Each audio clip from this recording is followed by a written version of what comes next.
নমস্কার সবাইকে, পুতুলের পাঠশালা রান্নাঘরে আপনাদের আবারও স্বাগত জানাই নতুন একটা রেসিপির সাথে। আজকে অন্য একটা রেসিপি আপনাদের সাথে শেয়ার করব। তো রেসিপিটা শেষ পর্যন্ত দেখতে থাকুন। রেসিপিটা ভালো লাগলে লাইক, শেয়ার, কমেন্ট অবশ্যই করবেন। অবশ্যই চ্যানেলটা সাবস্ক্রাইব করে পাশে থাকবেন। আপনার একটা লাইক, একটা কমেন্ট আমাকে মোটিভেট করে আরও নিত্য নতুন রেসিপি বানাবার জন্য।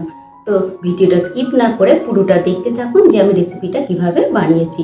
ভিডিওটা ভালো লাগলে অবশ্যই চ্যানেলটা সাবস্ক্রাইব করে পাশে থাকবেন। চলুন রেসিপিটা শুরু করা যাক।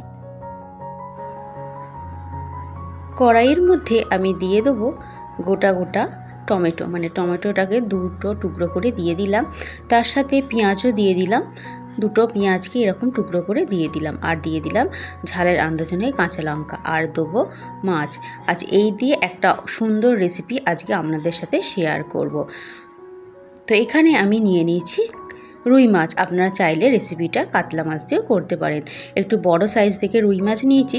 পরিমাণ মতো নুন হলুদ মাখিয়ে নেব মাছগুলোতে। ভালো করে মাছগুলোতে নুন হলুদ মাখিয়ে নিচ্ছি। ভিডিওটা পুরো দেখতে থাকুন, তাহলে বুঝতে পারবেন আমি রেসিপিটা কি তৈরি করেছি।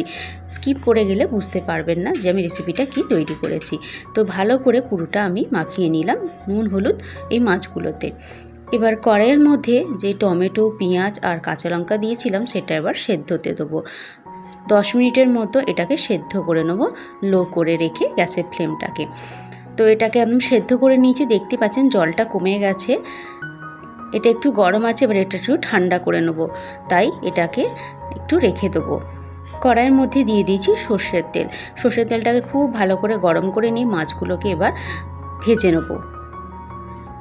মাছগুলোকে উল্টে পাল্টে ভেজে নিচ্ছি। এই রেসিপিটা আপনারা চাইলে কাতলা মাছ দিয়েও করতে পারেন। তো আমার কাছে রুই মাছ ছিল, তো রুই মাছ দিয়ে করে রেসিপিটা আমি দেখাচ্ছি। তো মাছগুলো ভাজা হয়ে গেছে, যে মাছগুলো বাকি ছিল সেগুলো ভেজে নিলাম। তো এবার পেস্ট রেডি করব, তার জন্য নিয়ে নিয়েছি মিক্সি জার। মিক্সি জারের মধ্যে এবার যে পেঁয়াজ টমেটো সেদ্ধ করেছিলাম সেটাকে দিয়ে দেবো। পেঁয়াজগুলোকে প্রথমে দিয়ে দিচ্ছি, আর টমেটোটাকে খোলাটা ছাড়িয়ে দিচ্ছি। এই টমেটোর গায়ে যে খোলাটা আছে সেটাকে ছাড়িয়ে নিলাম, নিয়ে এবার দিয়ে দিচ্ছি এই মিক্সি জারের মধ্যে। আর যে কাঁচা লঙ্কাগুলো নিয়েছিলাম সেগুলোও দিয়ে দেবো। কাঁচা লঙ্কাটা ঝালের আন্দাজ অনুযায়ী আপনি দেবেন। তো আমি এখানে একটু বেশি ঝালি জন্য অনেকগুলো কাঁচা লঙ্কাই আমি দিয়েছিলাম। এবার এর সাথে দেবো কয়েকটা কাজু বাদাম। আপনার কাছে যদি কাজু বাদাম না থাকে তো এখানে চিনে বাদামও দিয়ে দিতে পারেন, ভাজা চিনে বাদাম সেটা দিয়ে দিতে পারেন। আর যে জলটা রেখেছিলাম সেদ্ধর জলটা সেটাই আমি দিয়ে দিলাম, দিয়ে ভালো করে এবার পেস্ট বানিয়ে নেবো। একটা বাটির মধ্যে 1 টেবিল চামচ কাশ্মীরি লঙ্কার গুঁড়ো, হলুদ গুঁড়ো, জিরে গুঁড়ো আর ধনে গুঁড়ো, বেসিক মশলাগুলোই আমি এতে দিয়ে দিচ্ছি। জলে গুলিয়ে নিচ্ছি, এতে রান্নার সময় একসাথে সমস্ত মশলাগুলো পড়বে, দিতে সুবিধা হবে। ভালো করে গুলে নিলাম। এবার কড়াইতে মাছ ভাজার তেলেতে দিয়ে দেবো একটুখানি ফোড়ন। ফোড়নে আমি দিয়ে দিলাম ছোটো এলাচ, লবঙ্গ আর তেজপাতা। ভালো করে ভেজে নিলাম। ভাজা হয়ে গেলে যে মশলাটা পেস্ট বানিয়েছিলাম টমেটো পেঁয়াজে সেটা এবার দিয়ে দিলাম। আপনারা চাইলে এখানে আদা রসুনও অ্যাড করতে পারেন, কিন্তু আদা রসুনটা সব জায়গাতে না অ্যাড করাই ভালো। তো সেটা স্কিপ করেছি, আমি এখানে টমেটো পেঁয়াজ দিয়ে রেসিপিটা বানিয়েছি। তো ভালো করে মশলাটাকে কষিয়ে নিলাম, টমেটো পেঁয়াজটাকে ভেজে নিলাম। ভাজা হয়ে গেলে যে বাটির মধ্যে যে মশলাটা গুলে রেখেছিলাম সেটা এবার দিয়ে দিলাম, দিয়ে এবার ভালো করে মশলাটাকে কষিয়ে নেব। মশলাটা কষাতে কষাতে একদম যখন শুকনো হয়ে যাবে, দেখুন মশলাটা কিন্তু একদম শুকনো হয়ে গেছে, মশলাটা কষানো আমার হয়ে গেছে। আর সেদ্ধ যে জলটা রেখেছিলাম টমেটো পেঁয়াজে সেই জলটা এতে আমি দিয়ে দিচ্ছি 1 বাটির মতো। আর মিক্সি ধোয়া জলটা যেটা ছিল, মিক্সিতে যে পেস্টটা বানিয়েছিলাম সেই জলটাই আমি দিয়ে দিচ্ছি। এতে অনেকটা মশলা থাকে, তাই সেই জলটাই তাতেই জলটা ঢেলে সেই মিক্সি ধোয়া জলটাই আমি এতে দিয়ে দিচ্ছি। আন্দাজ মতো অল্প একটু নুন দিয়ে দিলাম। নুনটা দিয়ে ভালো করে মিশিয়ে নেব। মেশানো হয়ে গেলে ঝোলটা যখন ফুটে উঠবে তখন ভাজা মাছগুলোকে এক একটা করে দিয়ে দেবো।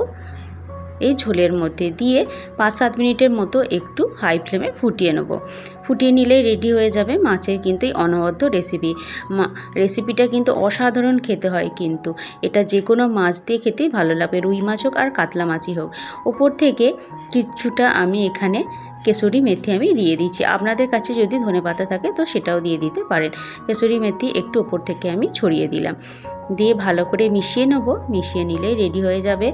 আর ওপর থেকে দিয়ে দিলাম একটুখানি গরম মশলার গুঁড়ো, দিয়ে সমস্ত কিছুটা ভালো করে এবার মিশিয়ে নেব। আস্তে আস্তে একটু মিশিয়ে নিচ্ছি যাতে মাছগুলো ভেঙে না যায়। মিশিয়ে নিলেই রেডি হয়ে যাবে আমাদের মাছের এই অনবদ্য একটা রেসিপি। তো রেসিপিটা কেমন লাগলো অবশ্যই কমেন্ট করে জানাবেন। ভালো লাগলে লাইক, শেয়ার, কমেন্ট, অবশ্যই চ্যানেলটা সাবস্ক্রাইব করবেন আরও নিত্য নতুন রেসিপি পাওয়ার জন্য। তো প্লেটের মধ্যে আমি সার্ভ করছি, দেখুন কতটা সুন্দর আর কতটা টেস্টি লাগছে দেখতে। তো রেসিপিটা ভালো লাগলে অবশ্যই চ্যানেলটা সাবস্ক্রাইব করবেন আরও নিত্য নতুন রেসিপি পাওয়ার জন্য। ভিডিওটা শেষ পর্যন্ত দেখার জন্য আপনাদের অসংখ্য ধন্যবাদ। আবারও দেখা হচ্ছে অন্য কোনো একটা নতুন রেসিপির সাথে। ততক্ষণ সবাই ভালো থাকবেন, সুস্থ থাকবেন।